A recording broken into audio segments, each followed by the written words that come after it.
Hello, hello, my friends. Another dedicated candle review for you today. We're going to be talking about Caramel Sundays Cranberry Orange Marmalade. Now, before I get into the meat of this review, a couple of things I wanted to touch on. You're going to notice this week that I am going to be uploading quite a few of what I would call our initial post-burn reviews. And typically, you guys know, I usually like to be a little bit further along in a burn prior to doing like post burn thoughts. However, given that time is of the essence and that a lot of these fragrances that I purchased in the Ambassador pre order are only going to be available for this fall launch, or not fall launch, fall restock. This is going to be their final call for fall. So, being that this Sunday, August 23rd, is their final fall restock, I feel like it's really imperative for me to give you guys some initial post burn thoughts, because I know a lot of people are trying to whittle down their lists. They're trying to determine what would be best for their preferences and their budget. And so we all know that candles can smell very different upon warm than they did cold. So that's why I am just wanting to give you guys some of these impressions. I know that I've already shared my initial cold sniffs with you guys a couple of days ago, but wanted to put that out there for you guys. If you notice that this week my reviews skew very heavy towards caramel sundaes, well, it's just because truthfully, that's what I have to review right now. And that's just kind of the way the cookie crumbles, right? All right, so let's go ahead and talk about this cranberry orange marmalade. Like I said, this is going to be available this Sunday, August 23rd, 7 p.m. Eastern Standard Time. Make sure you are signed up for that text alert to get the early 2 minutes access.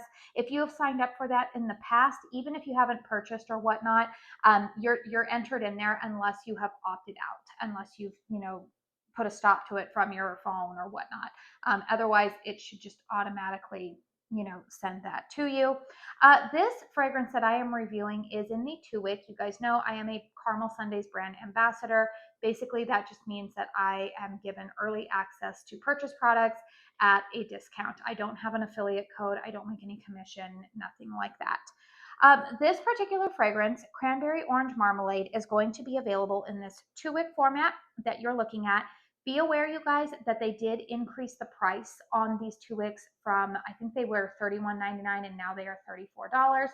Caramel Sundays does always build in the cost of shipping, and we all know the cost of shipping across the board for everybody, as well as everything else in the supply chain, has gone up. This is the first time Caramel Sundays has increased the prices on these 2-wicks since they've been in business. So they hate to have to do that, but it just is what it is, right? This will also be available in the 4-wick format that retails for $64.99, and that is 40 ounces of wax. Those of you who are familiar with Caramel Sundays know they are 100% non-toxic, REACH compliant, 100% soy candles. And yeah, initially I think these were also supposed to be in the wax melts, but I believe I just saw on Instagram this morning that they have kind of reformatted what they're going to be offering in the wax melt. So make sure you visit the Caramel Sundays Instagram to see their updated list.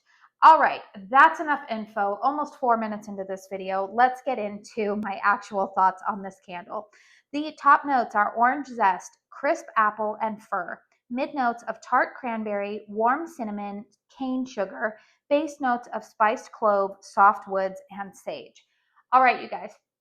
Pretty much all of the ambassadors so far that you have seen, share their thoughts, we have all been kind of on the same page in saying that, we detect that this fragrance shares DNA with the beloved Autumn Jam.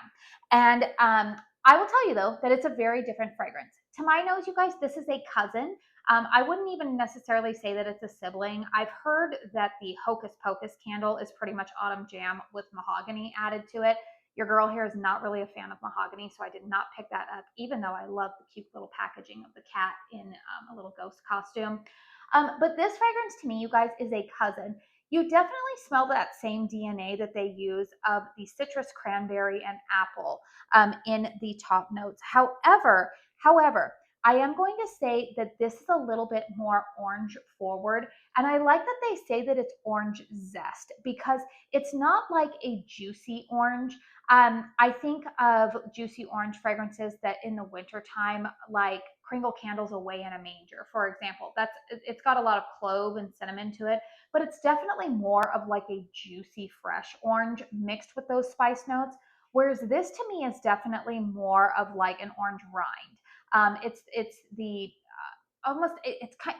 We all know what I'm talking about, right? Like an orange rind has got a little bit different zip to it than say a fresh juicy orange, which to me is more of a fragrance that I would gravitate towards in the spring and summer. This to me very much feels like a fall winter type of citrus fragrance, and I think that it's because it's supported by the fir, the tart cranberry in here. Again, it's the same cranberry note that I'm picking up in Autumn Jam. It's not overly sweet. I like that they say that it's a tart cranberry, but I don't find it to be as tart as, say, Witching Hour. Witching Hour has like a ginger snap note in there that I don't like with the cranberry. This to me is just, it's more orange zest dominant than cranberry. Whereas I feel like in a fragrance like Autumn Jam, what shines a little bit more is it's kind of equally balanced out between cranberry, apple, and orange. And then you've got those wood base notes and the clove. This to me, what I smell more of is definitely like a soft cinnamon with the orange zest. That's more like center, I would say. I don't get a ton of clove. I mean, it's in there, it's supporting. Don't be nervous about the sage note. I know that they talked about that they amped up the sage just a little bit. My nose does not detect anything herbaceous. This is not Kringle Candles Sicilian Orange or Yuzu and Sage. I know a lot of people, I'm one of them. I don't like that fragrance, and I get nervous when you start mixing a citrus with an herbal note, at least orange. But I don't detect any of that. This to me, you guys, is like a very nostalgic simmer pot of orange and cranberries mixed with a little bit of soft cinnamon. This is not red hot cinnamon. This is not the cinnamon note that I get, say, in Kringle's frosted spice, or maybe, you know, some of those like really spice heavy fragrances from Bath and Body Works. It's definitely more of a soft spice. This reminds me very much of a fragrance that my mom used to. She had a fragrance in this like wheelhouse that she used to burn around, I would say, like late fall, around Thanksgiving, way back in the day from Yankee Candle. I don't know exactly what fragrance that was, but it's very, very pretty, you guys. But again, more orange zest forward than it is cranberry. Cranberry is in there for sure. But I feel like if you tend to like fragrances that are kind of in the vein, this is not an orange pomander. But if you like fragrances like that, if you like winter types of orange fragrances, then you're going to like this. This is the type of fragrance that pairs beautifully with tree notes. I call fragrances like this holiday bookend scents. They're ones that usually take me into the Christmas season, and they also take me out of it. I like to burn fragrances like this primarily in the months of November and January, alongside usually a tree fragrance. And then I also like pairing this. If you have Wishing for Winter, if you purchase that, I want to say that was in the January or February restock. It has like a pomegranate and citrus type of thing going on.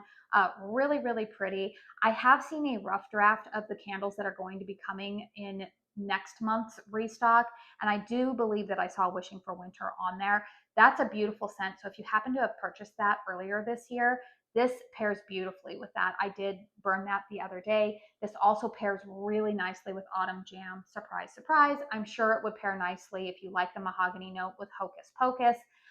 If you're shopping across brands, if you like fragrances, say like Cypress and Cinnamon from Kringle Candle, this will pair nicely with that one. Again, I feel like this will be really nice right now in the autumn to, if you're somebody who, instead of wanting like deep bakery gourmands, if you're like me and finding yourself in this era of like, give me all of these spiced fruit scents, that's where I am right now, you guys. You're going to find that is just what I am loving right now. If you're in that era, you're going to want this candle. I myself am planning to purchase this in a 4-wick. I was trying to be responsible and be like, I don't need it in a 4-wick, but I know that I'm going to need this. This is there's something very cozy and nostalgic to me. So let's go ahead and talk about performance really quickly, because again, you guys, I'm really only on the second burn, and we've talked about this with the 2-wick fragrances. The 2-wicks for me, even in this candle, I would say this is about a 6 in terms of strength and throw. This one definitely performs better in the closed concept spaces of my home. I like burning this in my bedroom. Like I said, the other day I burned this with Wishing for Winter. I had that in a 4-wick out in my living room, and then this one in my bedroom. And the fragrances complemented each other beautifully. I also have a 4-wick of Autumn Jam that I can burn it with. But in this 2-wick format, I don't feel like it, like when I burned it out here this morning in the open concept, the fragrance gets lost. And I do burn my candles in hurricanes, you guys. Out here in the open concept, the fragrance does get lost. It's funny because I was outside doing some yard work because, you know, it's like going to be 110 degrees here today. Oh no, 106, excuse me. It's going to be 106 degrees today. So I do my yard work early in the morning, and I had this lit. And it's funny because like I went outside, did my yard work, came back in, and I could definitely smell it, but I do go nose blind to it in this 2-wick format pretty quickly out in the open concept. But just like entering the room from, you know, somewhere else, I could smell it, but again, it wasn't like smacking me in the face. I want this fragrance to be stronger out in the open concept, or I should rephrase that by saying I want to smell it just as strongly out in my open concept as I do when I walk into my bedroom and I'm burning this. So, you know, to take that into consideration depending upon your home layout. You know, if you're somebody who's planning to burn this as a complementary scent to something that you're burning in your open concept, then maybe the 2-wick will be fine burning in a smaller room. Or if you have an apartment or, you know, an older style home that has lower ceilings and more closed concept, you're going to be fine with a 2-wick. But I would say that for like my own preferences, I definitely want this in a 4-wick fragrance. Very versatile, very pretty.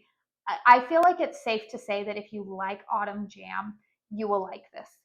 Again, cousins. They're cousins to each other, but this is definitely more orange zest forward than the cranberry forward, and it does not have the wood and clove, like it doesn't have the woody spice, like heavy clove that Autumn Jam does. So those are my thoughts, you guys. Sorry that this video is a little bit long, but I did want to give that explanation, you guys, as to why, you know, the reviews are going to look this way this week, where, you know, they're not going to be my typical almost to the halfway point. I just kind of feel like time is of the essence. And truthfully, you guys, if I'm really peeling back the curtain, when I had planned out my content for this month, which I do tend to do, I thought that I was going to have Kringle Candles Boo Crew to review this week for you guys. And as of the time that I am filming this, which is 9:30 on Monday morning, I still have not received any kind of shipping notification for that. So I figure, well, we're going to pivot and try to cover some other things. And so that is what I am doing. So anyways, you guys, let me know if this one is on your wish list, or have you had this in the past? I do know that Caramel Sundays has had this candle in the past. Last year it was available in their huge 150-ounce vessel. I can see this being like a staple for a lot of people. It's very nostalgic. Again, if you're somebody who likes those like spiced fruity fragrances in the fall and winter, this one can carry you through for not only, like I said, late fall, this can go all the way through winter. It's just an absolutely stunning fragrance. So let me know if you guys are familiar with it. Let me know if this one is on your wish list. If you found this video helpful, please hit the thumbs up button. Consider subscribing to my channel if you are new. I do want to say thank you so very, very much for spending your time here with me today. And until my next one, I hope you all go out and have a very blessed day. Bye.